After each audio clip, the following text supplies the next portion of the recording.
Good afternoon, everyone. This is Suresh Ramani here, and I'm absolutely super excited to host all of you for the event today. First, let me give you a brief preview on why we decided to have this kind of an event. During the last 18 months or so of pandemic, one thing which the customers have realized is that they need business continuity and disaster recovery solutions so that the business does not stop, the work does not stop. So as a result, in these 18 months, there have been many customers who came to us, who discussed with us, and they work with us and we work with them to move their applications to the cloud, because cloud gives you a perfect solution for business continuity and disaster recovery. What we did see was that when it came to email, when it came to online meetings, when it came to some level of document management, those moved pretty fast. However, when it came to the core applications like payroll, accounting, purchases, billing, the core applications which were previously hosted by the customers in their data center. Those moments, people had some reservations. So when we spoke to the customers, quite a few customers, they said that while they had no doubt that it is going to work very well on the cloud, their major issue was regarding security. And the reason which was given was very logical. The reason which our customers shared with us was that when it comes to email or document management or online meetings, these are completely hosted and managed by the vendors like Microsoft, for example. So they will take care of everything which is related to the security aspect. Almost everything. Certain things have to be taken care by the customers, but major things will be taken care by them. But when it comes to the core business applications which are running in the customer data centers, there the things become different, because then the customer says, how will it work? Will somebody hack into that server? Who's going to take responsibility? Those kind of questions. So we decided that let's do a couple of events and reach out to our customers so that we can tell them that how they can move their data center to the Azure cloud and get all the security they need for the same. So that is how the topic of today came about, Azure security. So let me first get into my introductory part about the security part, and then we will take it further. So just a couple of housekeeping announcements. If at all there are any questions you have, you can please put it in the chat. During the event, we will keep trying to revert to that as and when time permits. And we do hope that we have about some time at the end of the event to do a Q&A for all of you so that we can take up those questions even once we are done. So the scheduled time is about 1.5 hours. So we expect to close this out by around 4:30. So now give me a minute to upload my deck. Just give me a minute, please.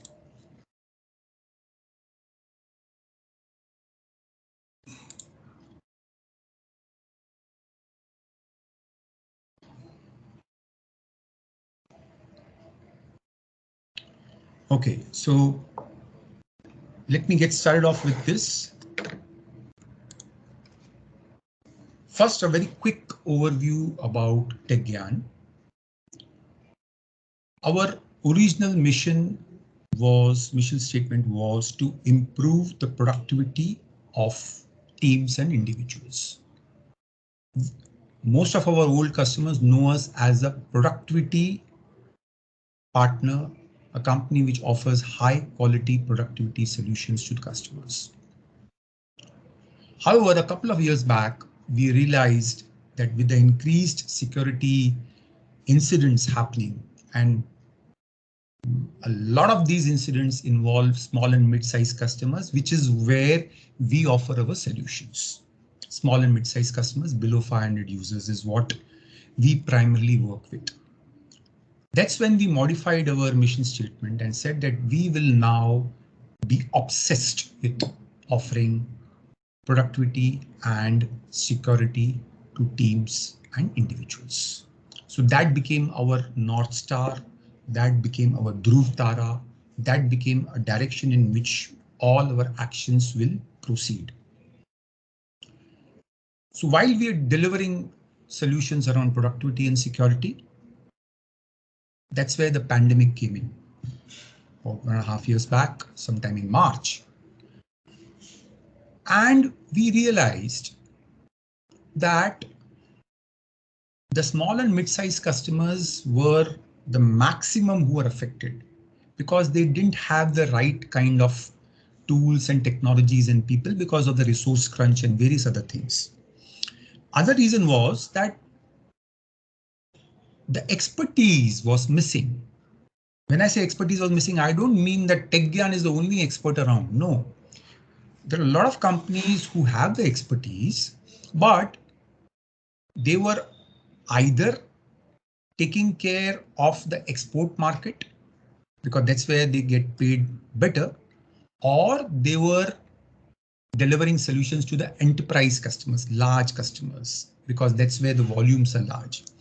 So as a result, the small and mid-sized customers had no choice but to work with people whose skill sets are not up to the mark. We always pride ourselves in the fact that our skill sets are top class in the areas of our choice. So we said, this is the purpose. Our purpose of existence as a company is to drive digital transformation with our small and mid-sized customers. With that clear focus, we started working with customers, and over the last 1.5 years, we have worked with many customers, helping them out in various areas. Our key focus areas are productivity, security, and data center transformations. These are the 3 areas in which we work with. We are a Microsoft Gold partner with the clear focus on small and mid-sized customers. We have won multiple global awards, 8 global awards as a last count, and we have more than 18 years of experience, and we do understand Microsoft technologies reasonably well. So that's our core strength, if I may say so. Why security? Let's get into why security. It's very simple. Ask yourself a few questions. Do you know who's accessing your data? Ask yourself. Can you give access to your data based on the risk profile of the people concerned? Can you find out if there's a breach, and if there's a breach, how quickly can you recover? Are you able to protect your data wherever it is, either on the devices, either in the cloud, or in transit? Ask yourself these questions. Ask yourself these questions critically, because today data is the new oil. So if you get an answer which is a no, it means you need security solutions. A very busy slide which you can see probably, but this slide represents the current framework. In good old days, a few years back, people would come to the office, and once they would come to the office, they would pretty much do the work on the office machine. So there used to be a firewall through which the internet used to be accessed. To the very simple way people would work. Now things are different. Data is spread across personal devices, company devices, office, home, branches. It's on tablet, people access it through mobiles, through tablets, through cloud. So it's all spread out. Your corporate information, the information which is your absolutely your core focus, is now spread out everywhere. It's a fact of life which we all have accepted. So in this scenario, what do we do? In this scenario, the old way of securing our information by having network security, by having office-based antivirus running does not work. By now, what you need is cloud-based cybersecurity, which can then through the cloud, you can do all kind of security for all your resources. It's a given. On-premise security will not work in today's environment. That's a fact. Next question, which some of you may ask is Microsoft active as a security partner? Well, let me share something very interesting with you. Microsoft has become one of the top security partners in the world. Don't take my word. It's a very busy slide, but this slide is a Gartner. Gartner is a worldwide consulting company which keeps doing a lot of research on an ongoing basis. According to them, they have placed Microsoft as a leader, a visionary in top parameters of security: identity, endpoint protection, etc., etc. So the good news is Microsoft is very strongly recommended by the consultants for their scope of solutions which they offer. Now, next is about today's topic, which is Azure security. As you can see in this slide, we call it defense in depth. Why do we call it defense in depth? For a very simple reason. The security, cyber security and physical security, there are some similarities. Just like if you have something valuable, what do you do at home? You will put it inside your storage cupboard, lock it, put a second door on the cupboard, and then have another door. So you'll have 3-4 levels of security. Similarly, cyber security also you have to have multiple levels based on your comfort level. The reason being that if there is a breach at one level, the person gets stuck at the second level. If you're just going to have a single layer of protection, then that is more likely than not going to be broken. Very simple. So what you see on the slide here are multiple layers and multiple levels of security. What I have marked out in red is what we are going to cover today. So that is what is important.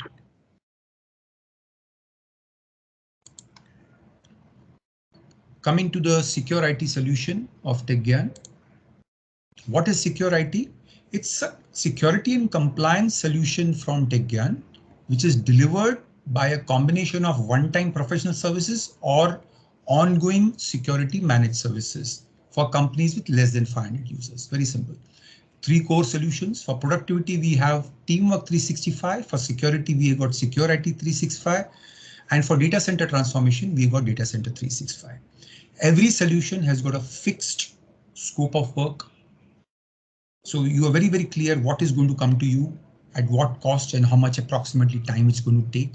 So we have defined everything in a very, very concise fashion to help you make your decisions. So depending upon if you have your own IT team, you may just want one-time deployment of security. After we do the deployment, we'll hand it over to you. Or you may say, hey, listen, I don't have the requisite structure with me. Please manage it at your level. So we do that also for our customers. So now for next couple of minutes, I'm going to just show you how to explore various packages, and then we'll get the next speaker in. So just let me stop this presentation for a minute. And let me now share my screen so that post this call, post this webinar, post this event, you know where you can go for more information. This is our website, techgyan.in. There you go to services, you go to TechGyan Solutions. Once you go to TechGyan Solutions, under teamwork, you got various professional services like email migration, document migration, desktop migration, meeting and calling, Teams training, and you got a list of ongoing support services depending upon what you want.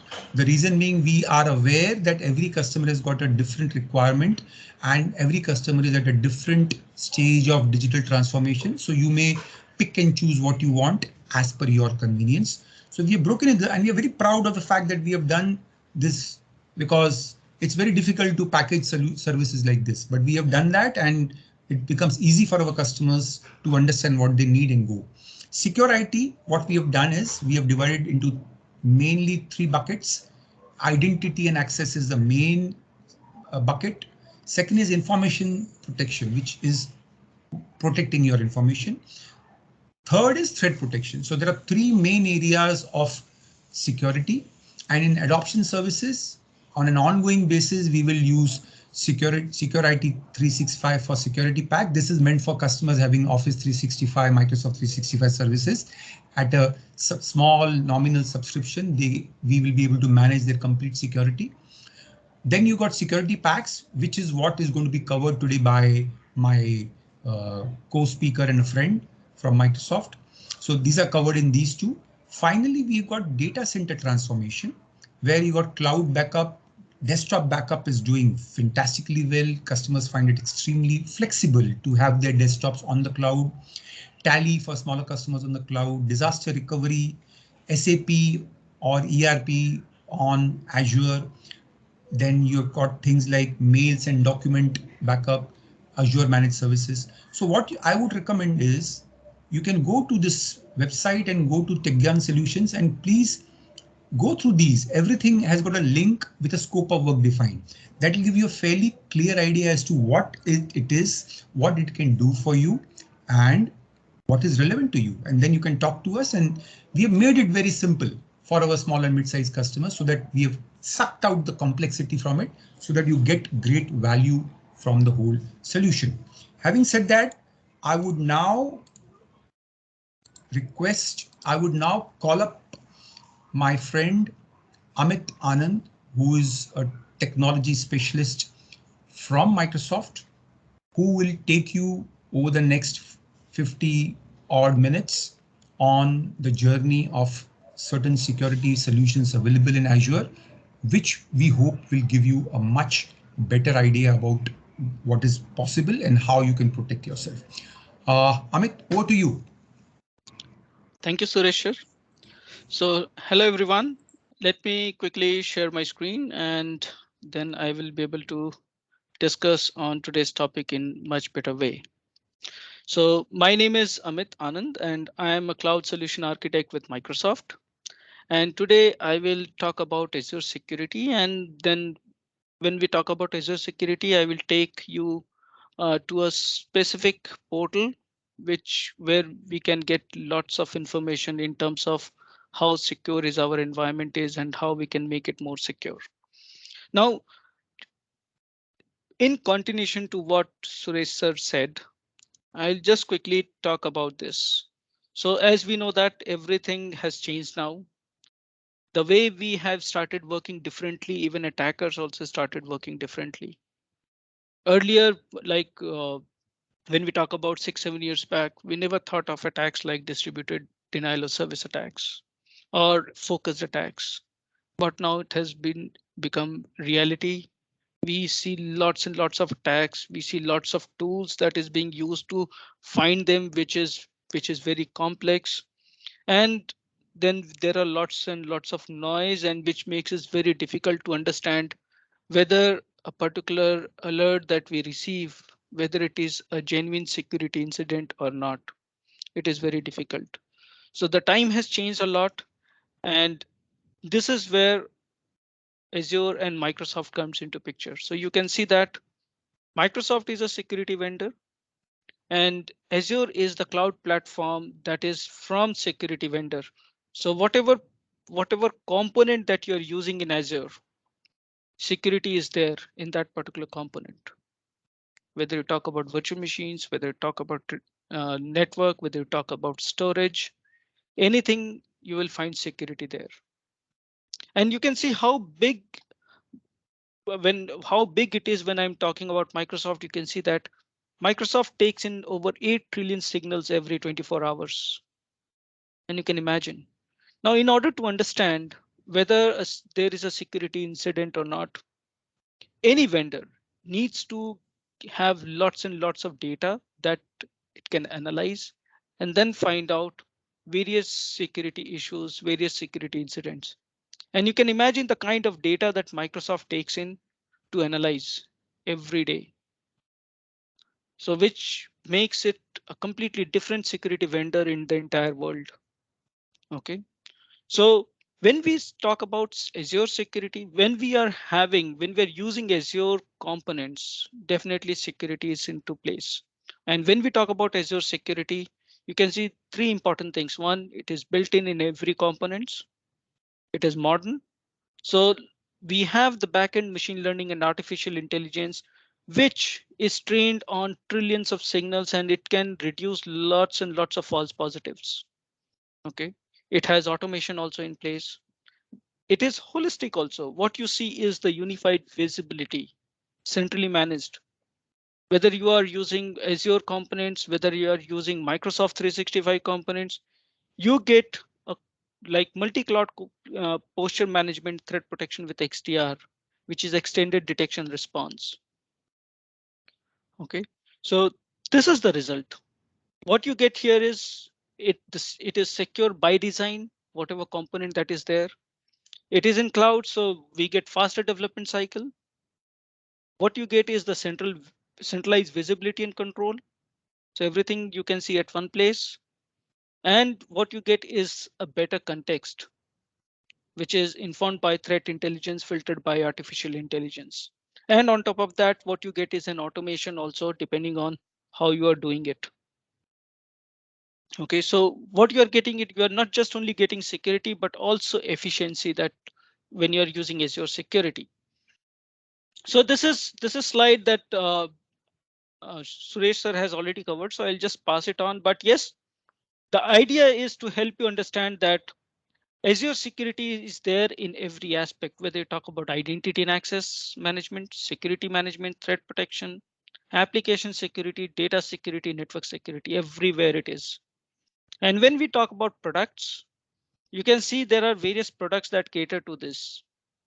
OK, and today we are going to talk about the capability of Azure Security Center, that is the security posture management as well as workload protection.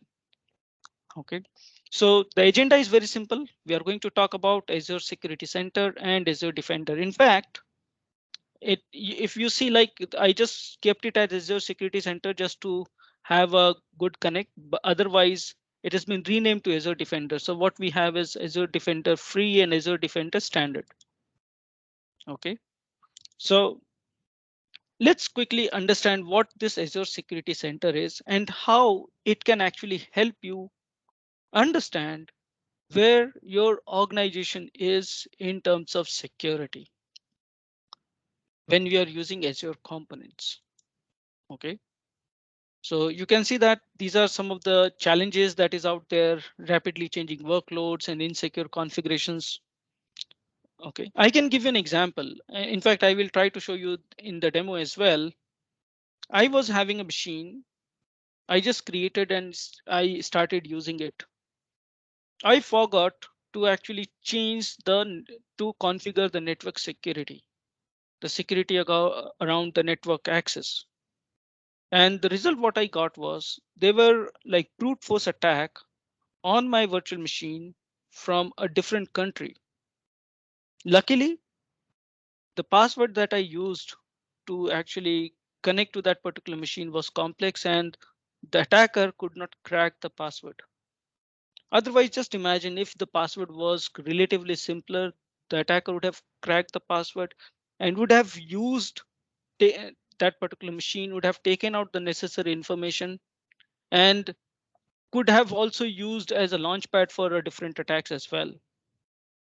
Okay, so you can see there are, and when we are using Azure components, there are so many teams who might be using it. There are so many different component that is being created and used.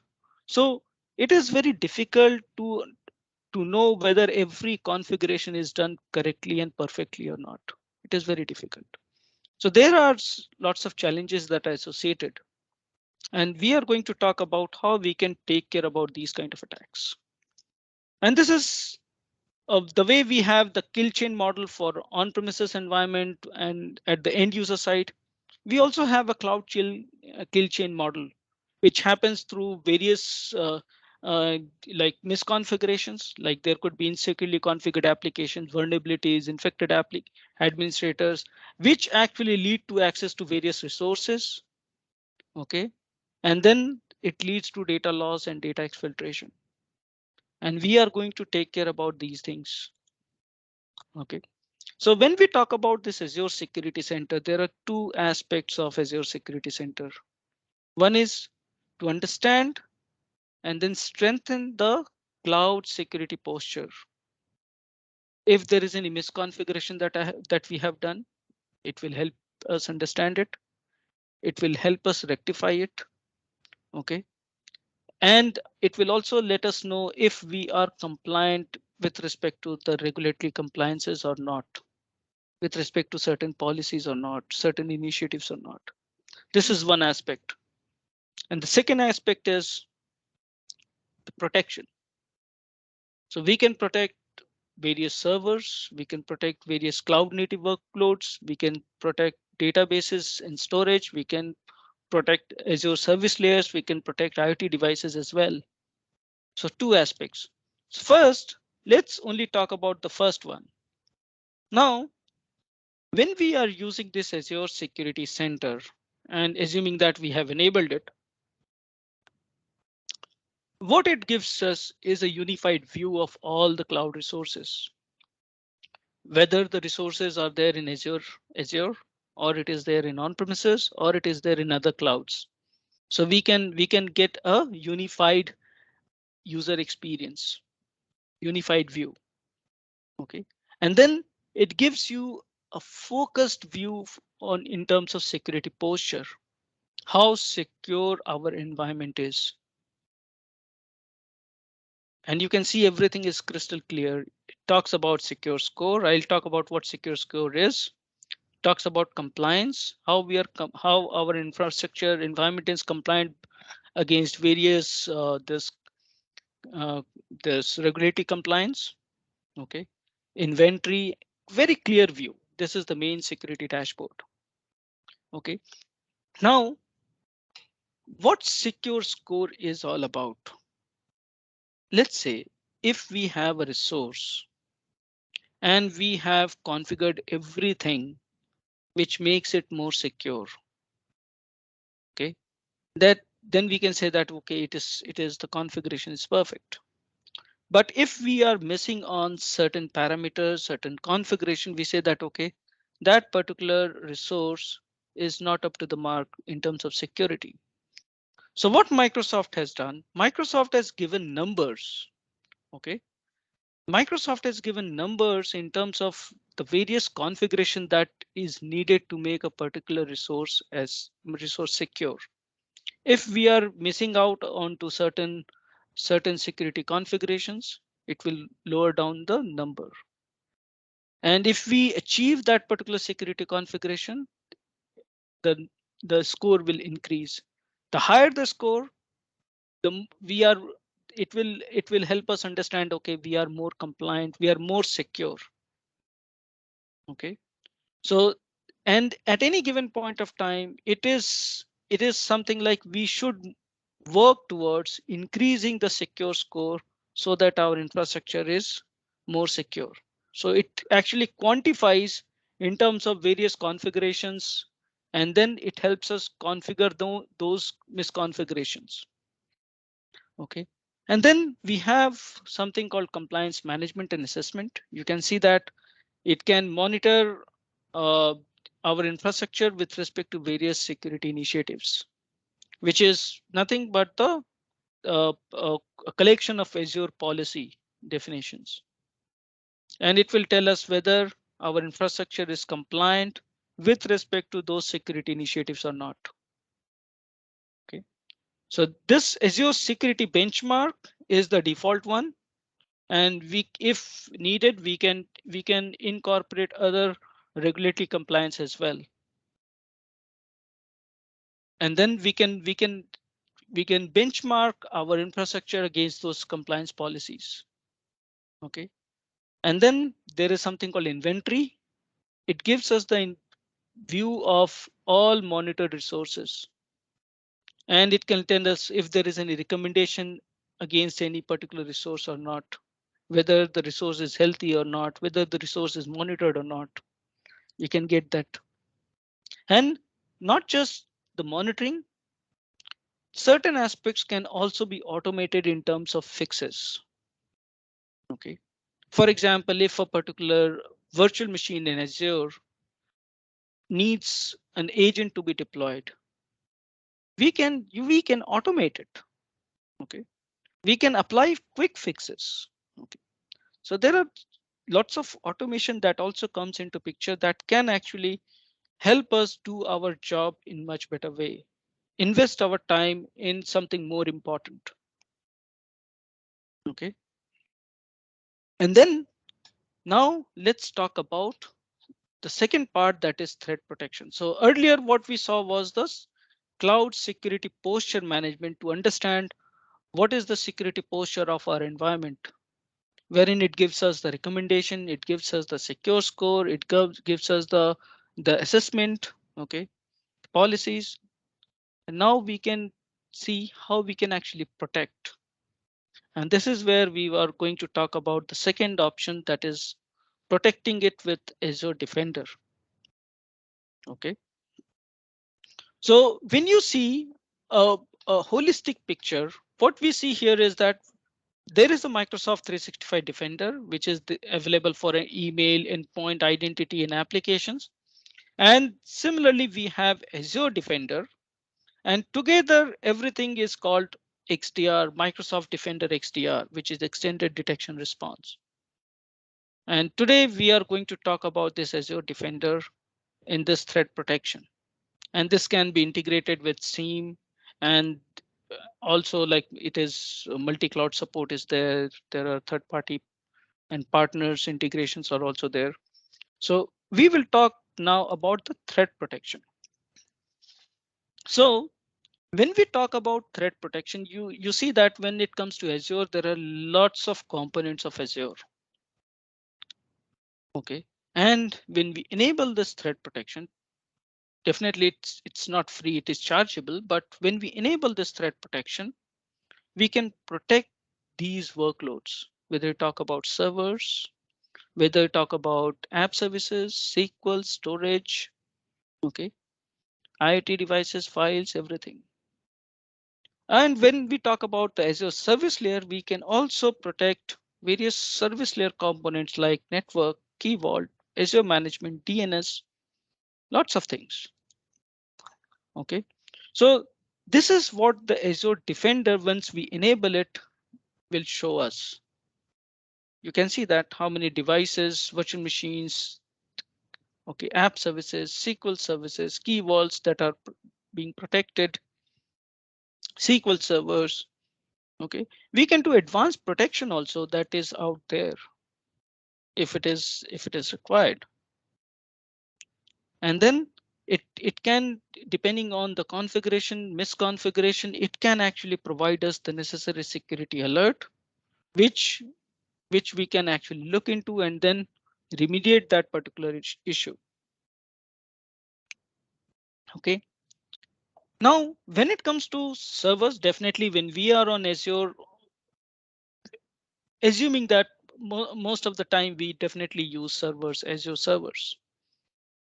So we can, when we have enabled this Azure Defender for server workloads, it can help us protect that particular server workload. And there are lots of capabilities.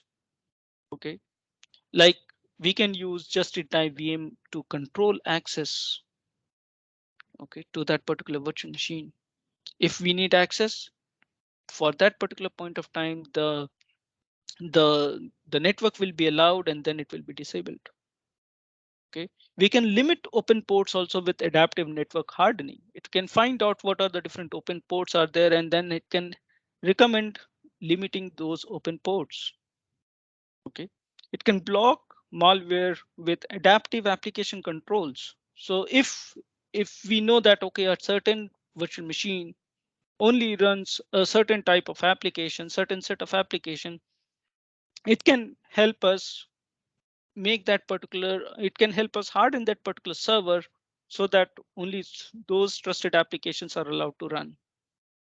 And then depending on our requirement, we can also integrate this with Microsoft Defender for Endpoint, and that is where the XDR capability comes into picture. Okay, so we can do lots of things, and not just on Azure, but also with on-premises, GCP, and AWS as well.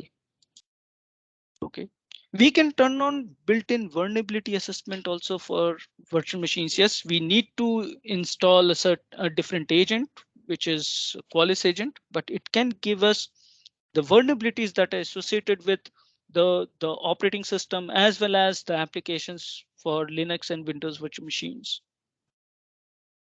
And then it can show us and we can take the necessary remediation action. Okay, it can monitor critical files.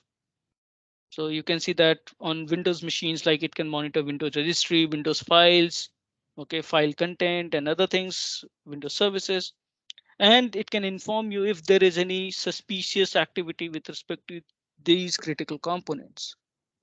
We can do that as well.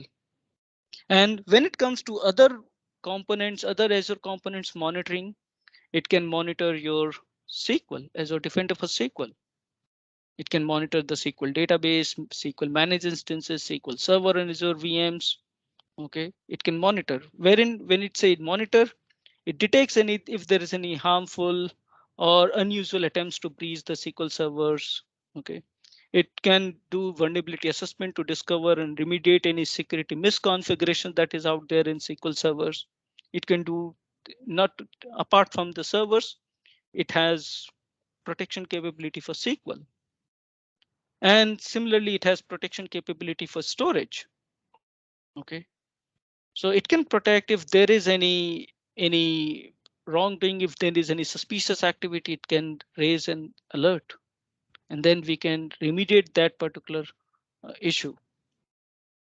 It protects these components.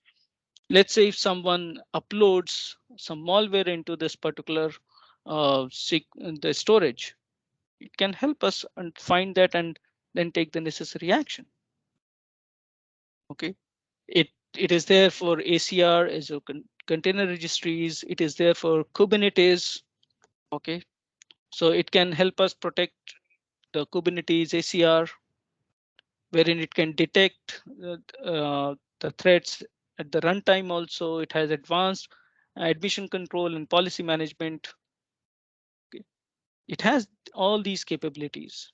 And then when it comes to the service fabric and other things, it has Azure Defender for Resource Manager, which automatically monitors all resource management operations that is performed in the organization. If there is anything suspicious, raise an alert. Similarly, for DNS, it continuously monitors the DNS queries. And if there is any suspicious activity that is detected, it will raise an alert. Same thing goes with Key Vault. And again, when I say Key Vault, it is one of the most important component of Azure, because it takes care about our secrets, certificates, keys. Okay. So if there is any unusual and potentially harmful attempt to exploit this Azure Key Vault, it can raise an alert. Okay. IoT is also there. And in IoT, there are so many components are there. But yes, Azure Defender for IoT is also there, which protects the IoT devices. And not just Azure, it also protects and does posture management for resources which are there in other clouds as well.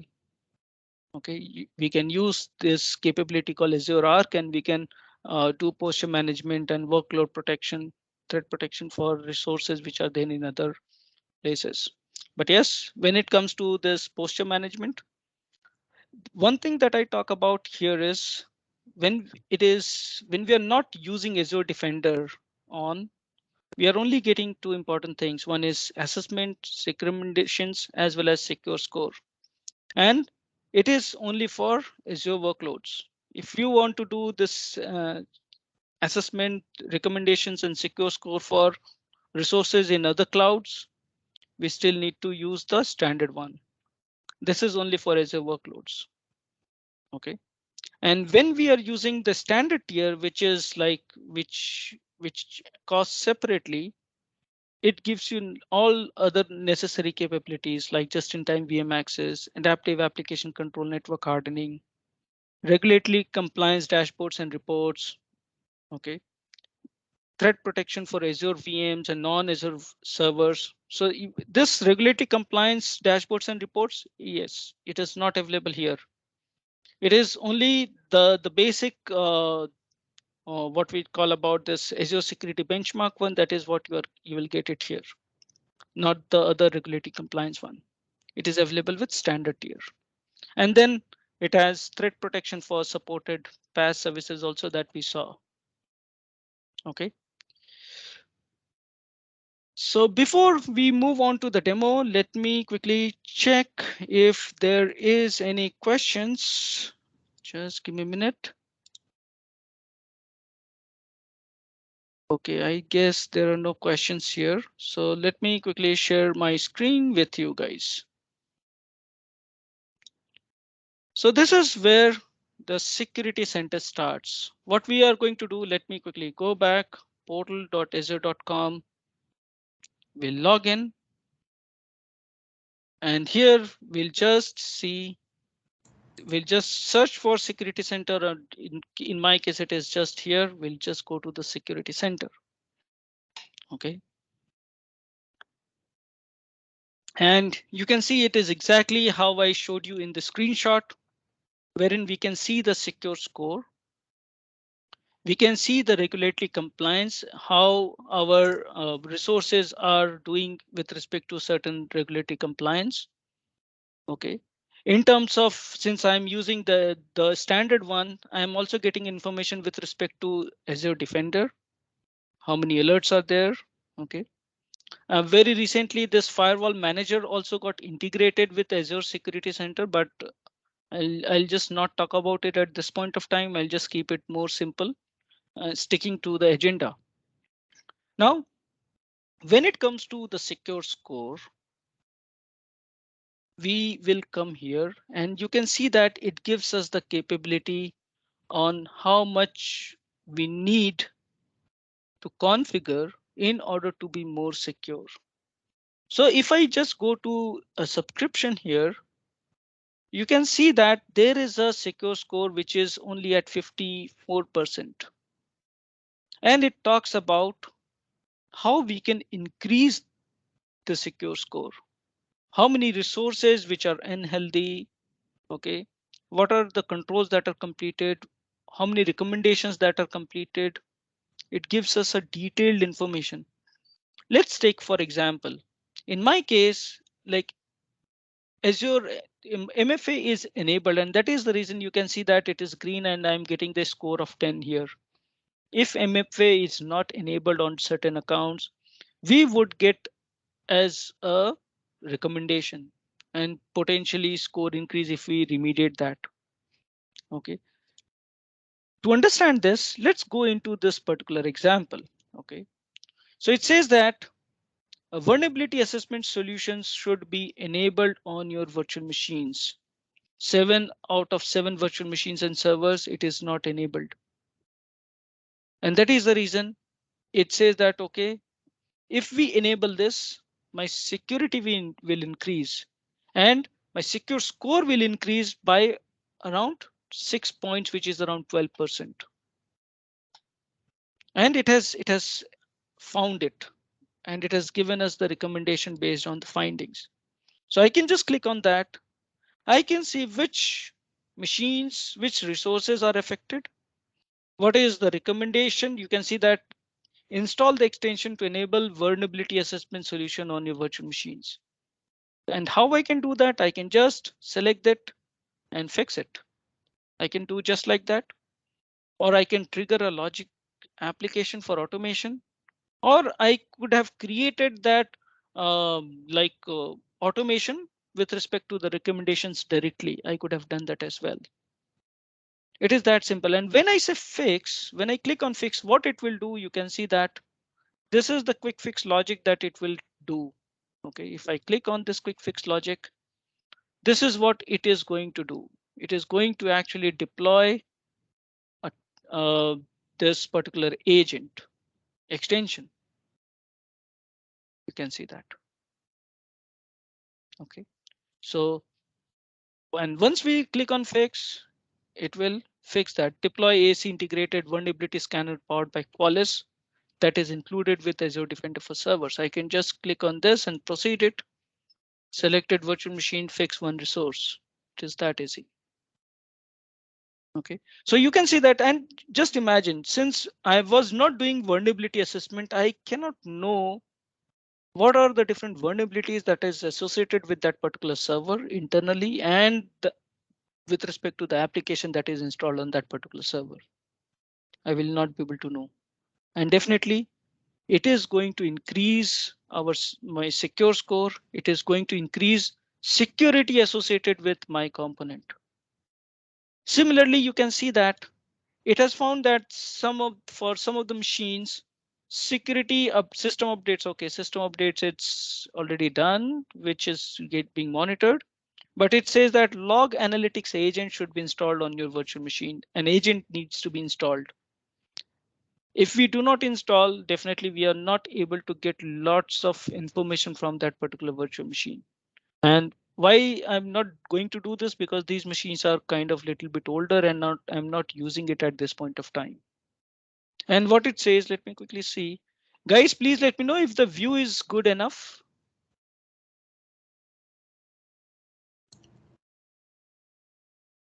Or should I zoom it? Amit, could you zoom in a little bit?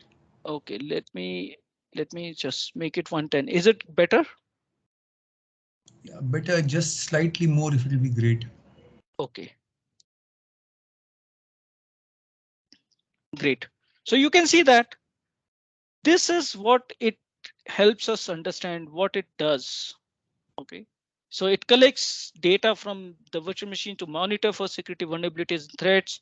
Data is collected using this log analytics agent, and the data is not being collected from this particular machine. And once we install the agent or once we fix this, it will increase the secure score by around 10%. Will be more secure. My environment will be more secure. Similarly, there are so many there are so many controls that is available, which actually defines what is my secure score is. And my job should be to increase the secure score so that it should be at 100%. For example, you can see that restrict unauthorized network access. You can see that adaptive network hardening recommendation should be applied on internet facing virtual machines. And if we go into details, it says that this particular machine has been found with respect to the communicating over internet. Okay, and it has found that the rules associated to them are overly permissive. which results in an increased potential attack surface. Attack can happen.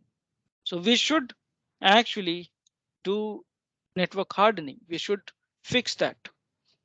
Okay.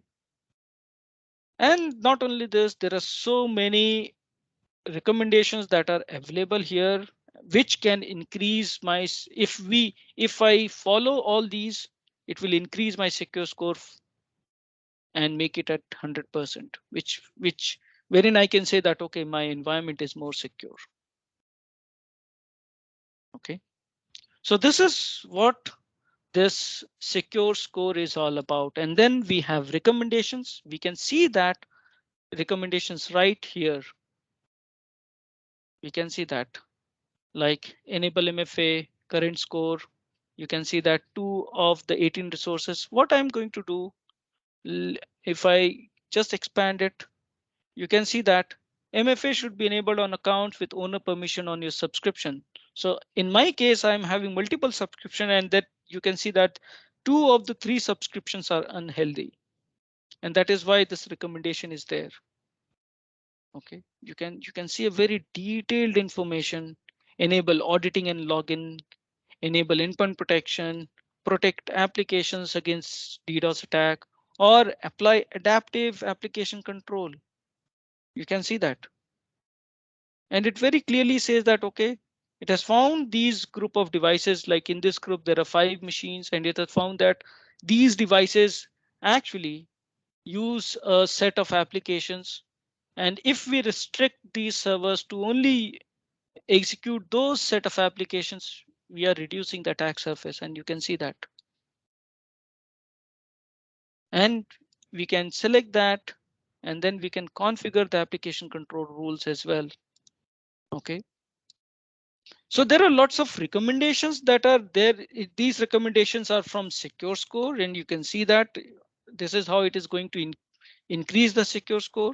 And there are other recommendations also that is out there, which you can see, and you can see from where these recommendations are coming. Okay, which initiative these recommendations are coming. So if we just go to, let's say, if I just select Azure Security Benchmark, which is the most common one. Okay, and you can see that container registry should use private link, or if we go like key vaults should have purge protection enabled, or diagnostic logs in virtual machine scale set should be enabled. You can see a very detailed information. FTPS should be required in your web application. There's so many recommendations that is there with respect to the initiative that I have selected. Firewall should be enabled on Key Vault. Okay, it should be enabled.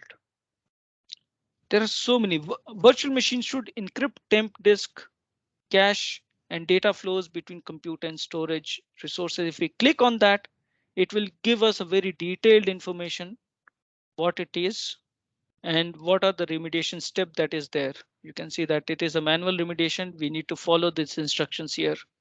What are the workloads that are unhealthy? You can see it will list down the workload that are unhealthy. Any workloads wherein it is not applicable, you can see those workloads which is not applicable, resources which where this is not applicable. A very detailed information on how we can increase security for the component that we are actually using it. Okay, and yes, if we are like, if we talk about this, since I'm using multi-cloud, you can see that recommendations for AWS and other things are also coming. Okay, and then there are necessary workbooks that are available, which can give us a very detailed information on our environment. So this is, and you can create your own workbook also. Like if we click on this secure score over time or compliance over time, or vulnerability assessment over findings, it can give us a very detailed information about this. You can see that.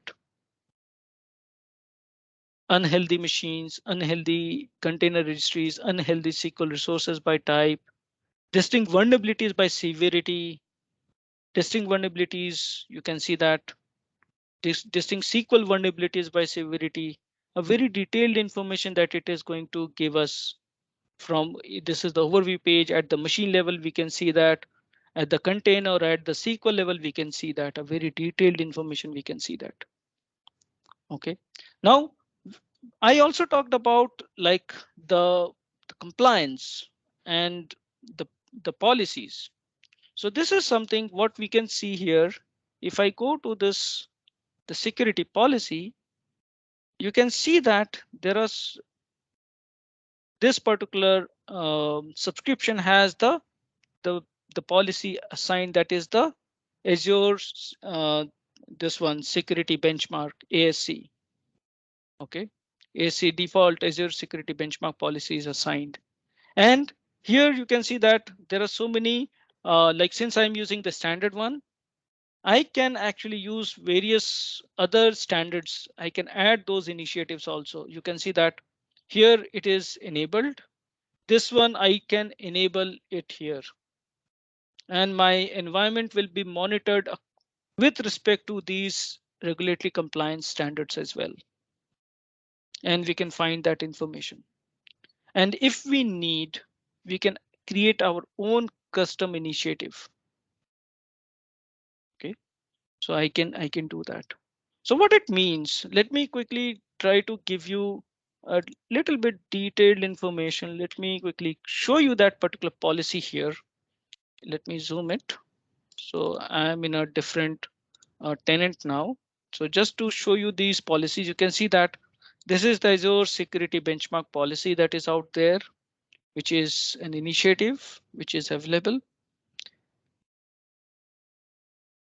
And it can show you a very detailed information about this particular initiative. So you can see there are so many, like if I go to this policies, you can see here there are so many controls that are available, which the different resources are checked against. Like some controls wherein I can see that my resources are non-compliant. Some resources are compliant with respect to certain controls, certain policies, and there is a list of it. You can see that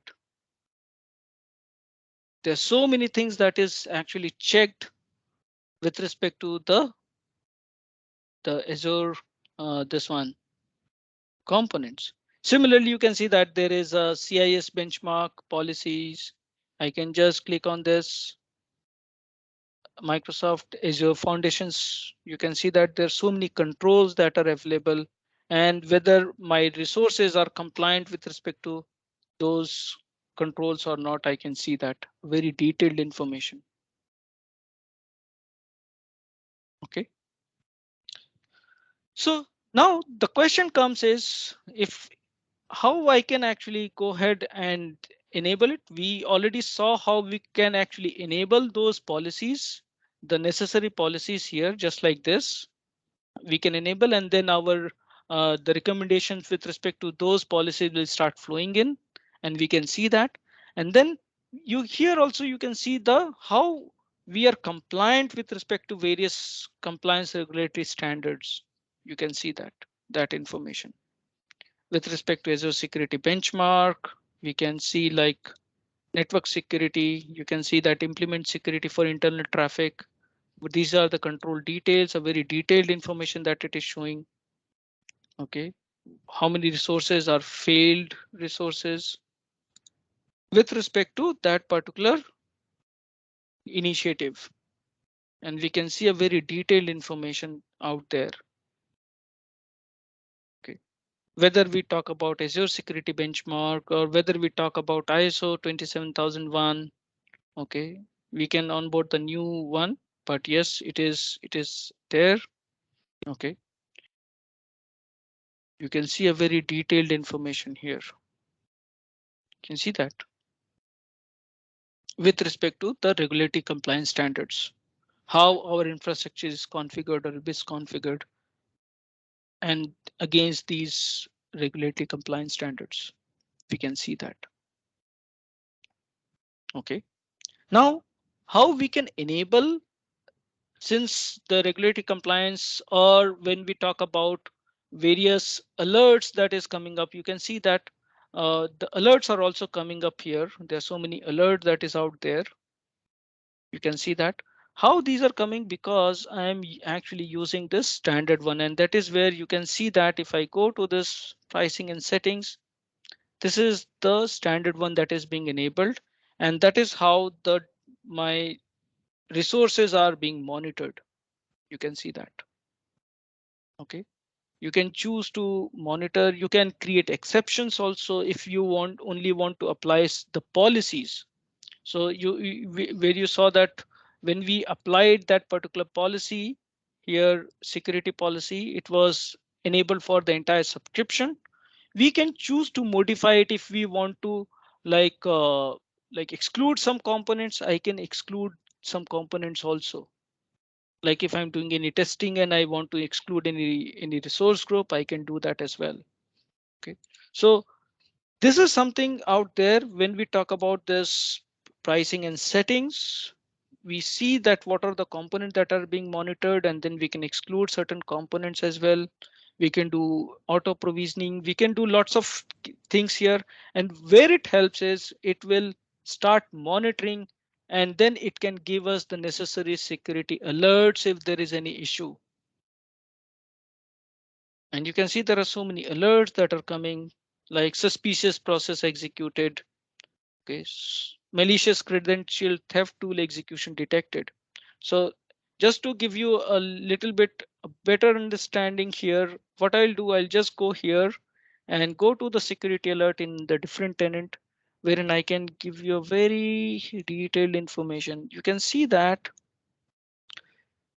this is a key vault that I'm using. What this key vault is, if I quickly go to the all resources, okay, or if I go to my resource groups, and if I go to the lab, okay, so you can see that there is a key vault that I'm using which contains certain secrets. And definitely it should not be accessed by, like, it should not have unauthorized access. But if you see that this particular alert that I have received, what it says that a key vault has been accessed from a node Tor exit node. So it has, someone has used Tor browser. They had access, but just to make sure that their identity is not revealed, they are using Tor network to actually access that key vault.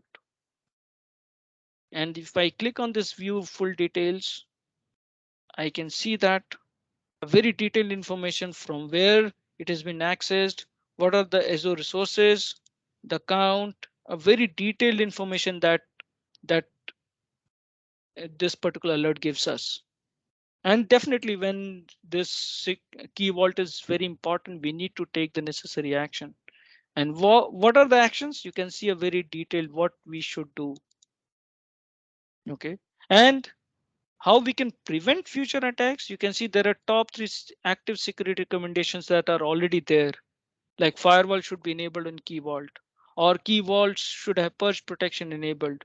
A private endpoint should be configured for key vault. A very detailed information what I can see. And this is I'm getting because I have enabled this as your Defender standard version. Okay. Similarly, if I again go back to my alerts, let me quickly go back again. This is what I was talking about in my presentation, and you can see it is when I saw that alert, it was kind of shock to me. I'm having this virtual machine, and you can see that number of failed authentication attempt to host 288. Someone tried to access my root account 288 times. It was a failed SSH brute force attack.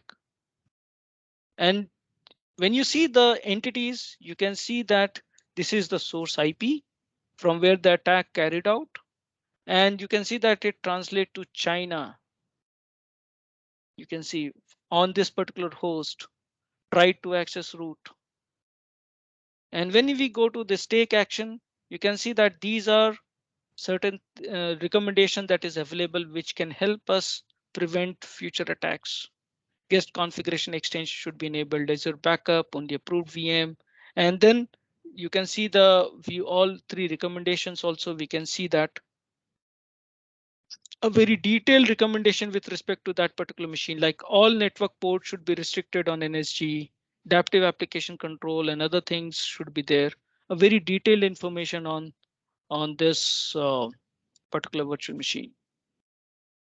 And that is what Azure Security Center provides us.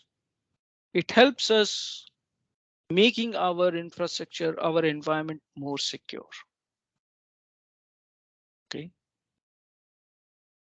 This is what this particular security alerts can give us.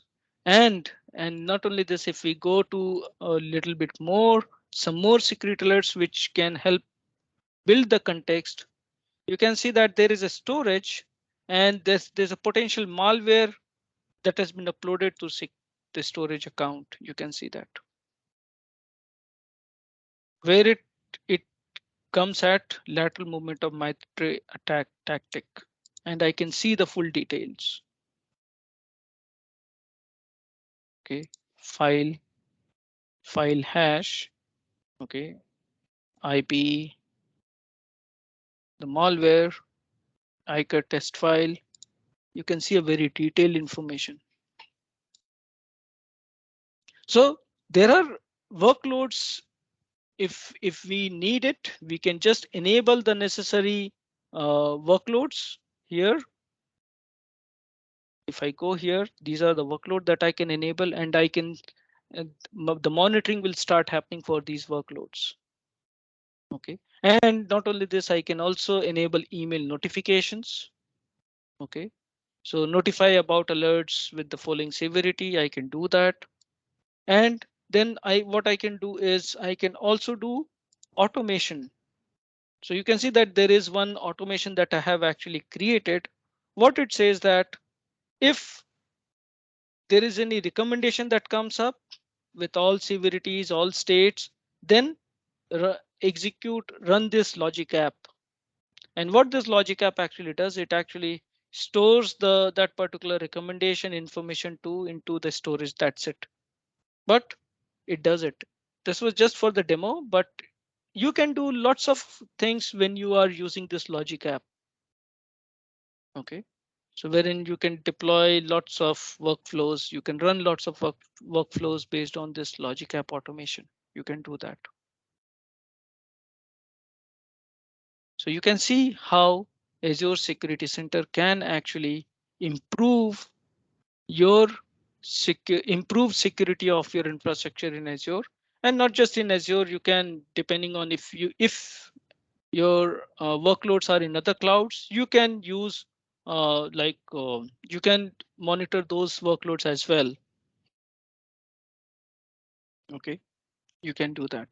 And not only this, it can give you the inventory as well, that on the different resources. And if there is any recommendations that are available for these resources or not, it can give you a very detailed information here. Can you see that? Very detailed information. It can tell you what are the resources, how many resources are unhealthy, unmonitored, unregistered, a very detailed information that it can give you. Okay, and it has integration with other components also. You can see that if you need, you can integrate with SIEM, you can add non-Azure servers, you can integrate with other components, you can do all these things. It is out there. Any questions, guys? Please tell me. So there is one question in the chat, Amit.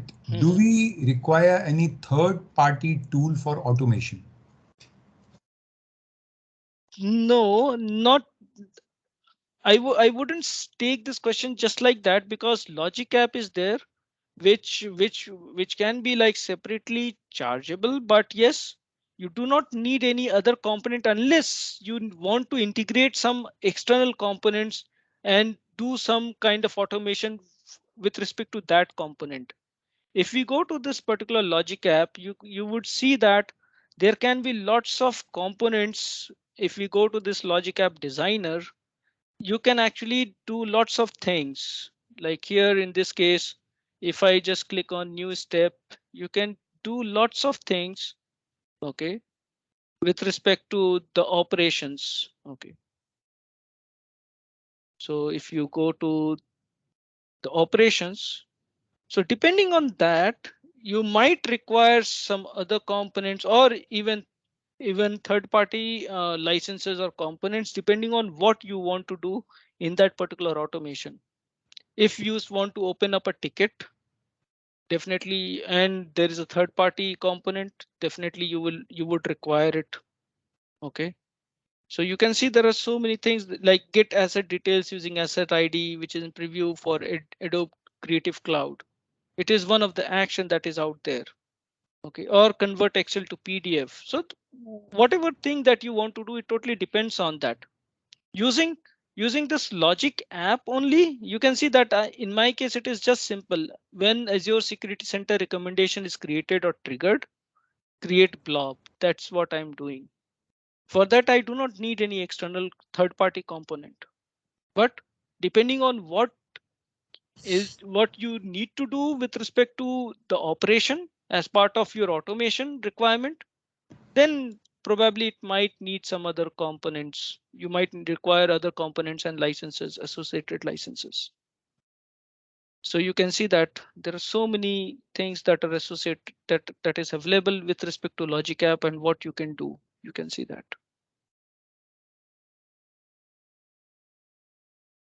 Okay, so if you want, if you want to send any email, or you can do lots of things here with respect to Outlook that is out there.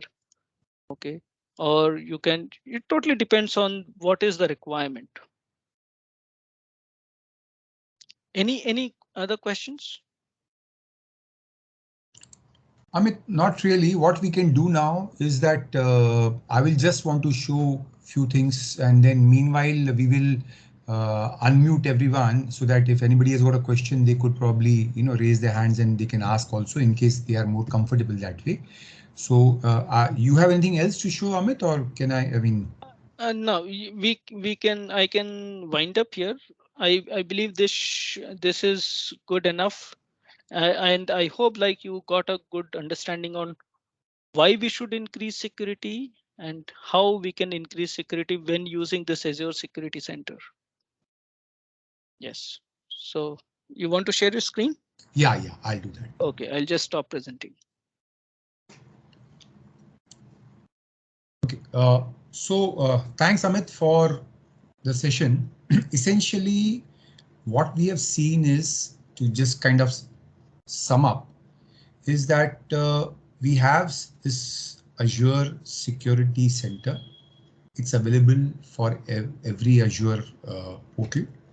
There is a certain component where Microsoft does not charge any extra licensing for it, so that we take it as a free component from Microsoft. And we use that for security posture to check where are the gaps in our security offering, in our security setup. And then those gaps can be pretty much filled up either by doing certain tasks which are free or certain tasks which are chargeable. So those are the kind of recommendations which Azure Security Center is giving.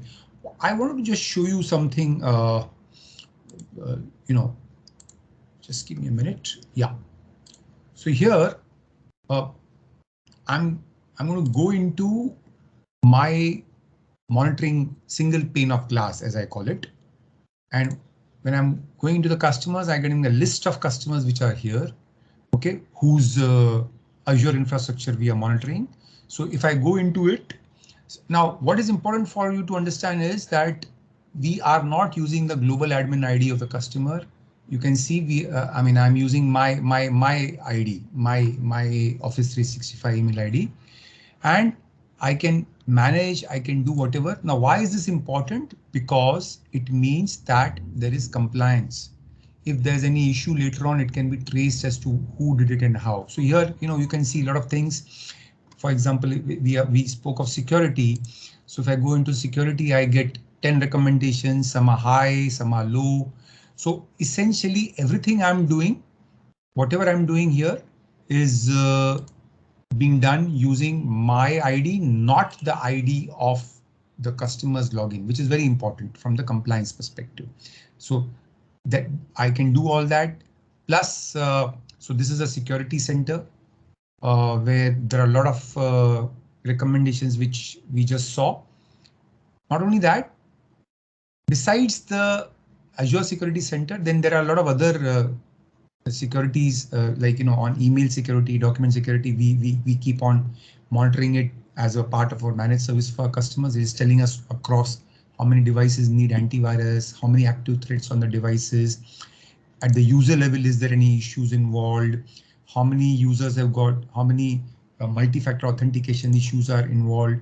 So what I'm trying to show you here is that with the cloud infrastructure which we have for our, when our customers have moved on to the cloud infrastructure, we are able to use various tools and technologies to monitor and manage the infrastructure for our customers so that our customers can then focus on their day-to-day work and the infrastructure management can be done by us. What I would like to do now is that if there are some more questions which are coming up, please do share. You can ask the question, or one of the things which we normally would love to do is that if you can just put on the videos now, if you can. I believe, okay, Mike is there, so fine. So if there are questions, please unmute yourself and ask the question if at all you want to ask. But the idea today was to tell you that there are things available. There are technologies available.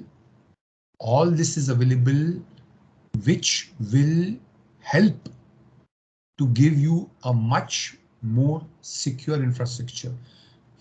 Remember one thing, that this kind of policies and processes and best practices which Amit has just shown you, on-prem world, it is not possible, because on the on-premise, when you have these applications running, you are totally dependent upon the expertise of the in-house people concerned.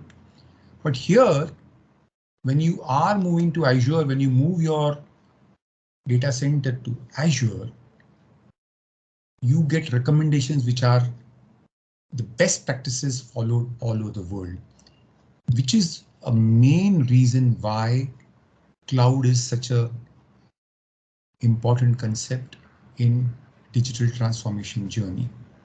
So that is something which I wanted to pretty much stress, that look around in your infrastructure, see if there are workloads which are still there in your on-prem data center. Consider to move them to the cloud. You'll get agility, because the whole idea of setting up a server and setting up the operating system, putting up disaster recovery, it's far easier on the Azure data center compared to your on-premise data center, which is a very important aspect on a day-to-day management aspect.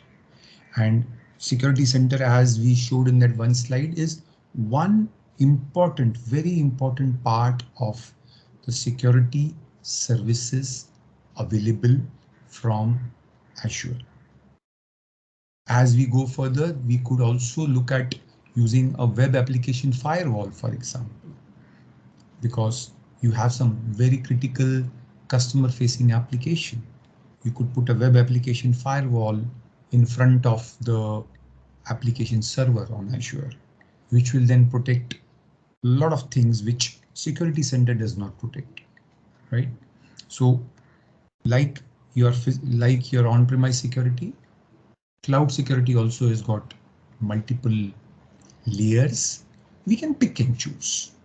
What Amit showed in the first session, first part was the free part, and what he showed in the second part, the Defender, was the paid service. So you can decide what you want. So if we have any questions, if we don't have questions, then probably we'll wait for a couple of minutes and then we can close the session for today.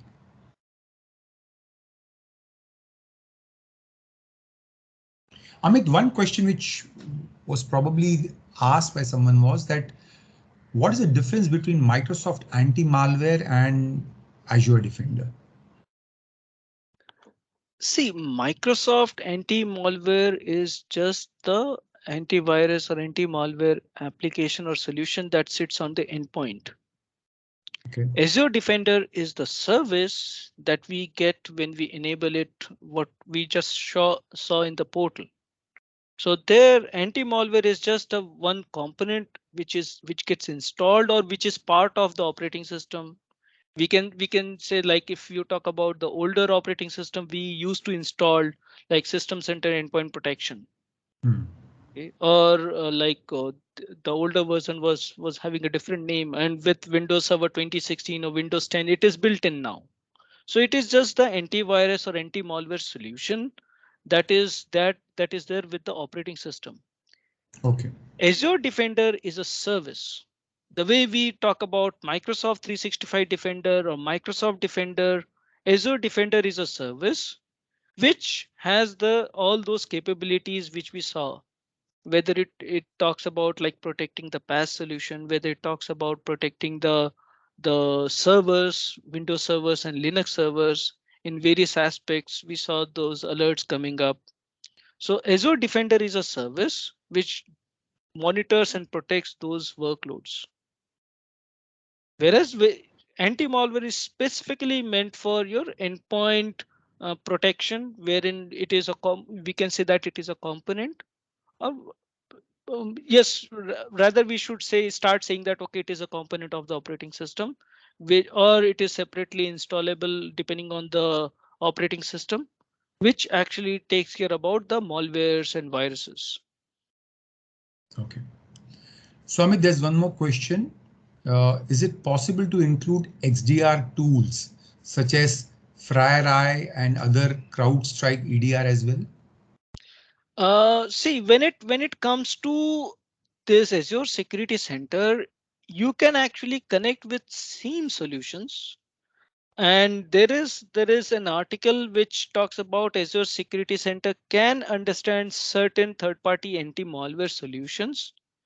But I would not say that okay, we can get an XDR effect by including the third-party solutions in this security center. XDR, when we say, is like Azure Defender plus Microsoft 365 Defender, and that is where the combination we call it as XDR. Okay, it does recognizes the third-party anti-malware solution that might be there on the endpoints, but yes, I would not take it as an XDR solution. Okay. So one point which Amit mentioned a couple of times during his demonstration was Key Vault. So, he mentioned about secrets. Now, let me just throw some light on that. Essentially, what we are saying is that when I'm giving an example of a business use case. Amit, correct me if my thought process is correct or not. We have these various applications which we use, and these applications have got some very critical secrets, like, APIs and other kind of stuff which is there, which are normally exposed. But with Key Vault, technically we could keep these secrets inside the Key Vault so that they are not exposed to the programmers. Is that a possibility?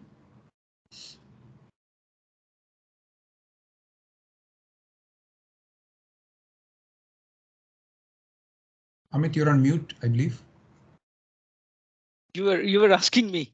Yeah, see, I was definitely asking. when the secret is there, it is very much possible, and it is not recommended to hard code any secret in any application or something. It Okay. is not recommended. So that is the reason we have this key vault. Okay. There's another question which has come up. Is it possible to access Azure instance via VPN by end user as it is available in AWS?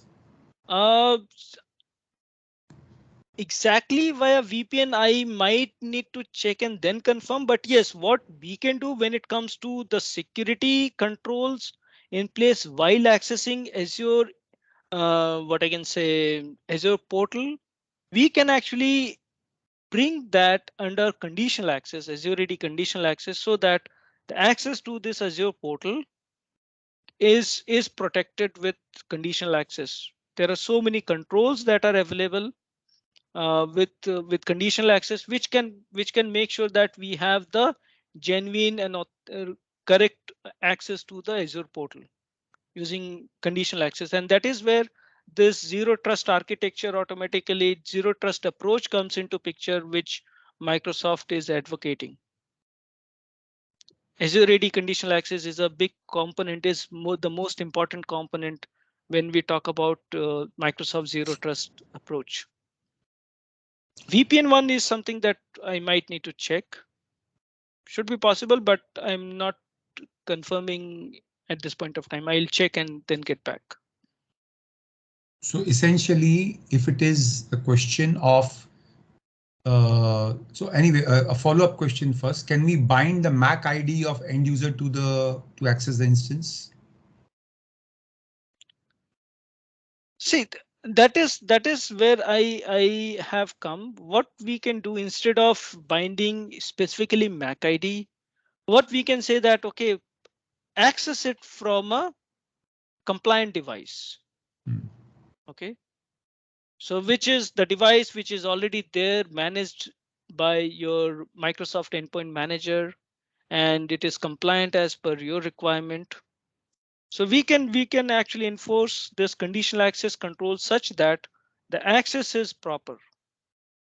Specifically binding the MAC address of the device to access the instance, I it might be necessary in certain scenarios, but in general, the Azure AD conditional access is more than enough to take care about these kind of security requirements.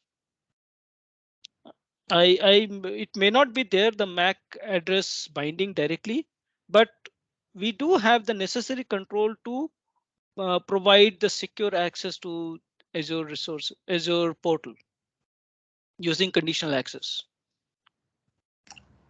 So essentially what we are doing in this case is that the identity is created in Azure AD, right? So we have this identity. This identity is then given access to your Microsoft 365 services as well as Azure services and all other services. And then we say that if you are going to access these resources, your compliance, you have to follow, you have to be compliant in ABCD manner. Maybe you can say that it has to be via corporate device, which is Azure AD join. For example, I'm just giving an example. So that way what happens is, unless and when somebody tries to access the resources, whether it's in Azure or whether it's in Microsoft 365, first a check is done whether the compliance is being met or not. If it is met, allow. If it is not met, not allow. That kind of stuff. So that is essentially a very effective way, which is why, you know, in our presentation we mentioned that identity and access plays a super important role in securing our digital infrastructure. Suresh sir, I can actually show that particular control. So if you have time. Yeah, we have couple of minutes. You can just show just couple Okay. of minutes. Yeah. So I'll just share my screen with you. So you can see it here. This is my conditional access policy. Right now, I have only included this Exchange Online, but I can actually include lots of Azure resources. The Azure portal access is done by this Azure management, Microsoft Azure management. If I select that, what this policy specifically is saying is when this user, okay, when this user trying to access these resources, which includes this Azure, and there are certain conditions. I'm not enforcing any condition at this point of time, but you can say that whether users is risky or not, sign in is risky or not, access is happening from certain location or not. But what I have done here is I say grant access, but require device to be marked as compliant. So at one place you have role-based access control to the Azure resource that you have configured. Second thing is you can actually use this conditional access policy to have the necessary conditions and control so that the access is proper. So in this case, if this user is trying to access Azure portal from a non-compliant device or from an unknown device, access would not be granted. Okay, so there are so many conditions also that you can add. Like in terms of access control grant, you can require the device to be marked as compliant, require MFA, required hybrid AZD joint device, and then you can enrich it with certain conditions. You can say that, okay, include every location, but exclude the, let's say, exclude the trusted location. So I have defined some trusted location. So if the user is trying to access this Azure portal from trusted location, this policy will not come into picture. But if the access is coming from an untrusted location, this policy will automatically be enforced and this control will be checked, which says that, okay, the device should be compliant. Similarly, I can do lots of other conditions here. I can talk about the device state. Okay, I can talk about, like, I can filter for the devices. I can talk about the user risk policy. I can configure a filter also. I can say that, okay, whether the user is risky or not. If I say that if the user is risky, then what I can do, I can directly go ahead and block access simply. User is at risk or sign is at risk, I can simply block access. So normally, I'm not talking about specific scenarios wherein the MAC ID binding might be needed, but in day-to-day work, this Azure AD conditional access configuration is more than enough to provide proper access to the resources. Yes. Yeah, thanks, Amit. I think we have now absolutely 2 minutes about time. So my suggestion to all of you, if you have further questions, please shoot them across via email. We'll try to have them addressed, and we'll definitely be in touch with you so that your journey of digital transformation happens in a very, very secure fashion. Yeah. Thanks, Amit, for wonderful demos as well as the presentation. And thank you everybody on the call for the patient hearing. Hopefully we have given you better insights to help you in your journey of digital transformation. Thanks a lot. Yeah. Thank you, guys. Have a nice evening. Bye-bye.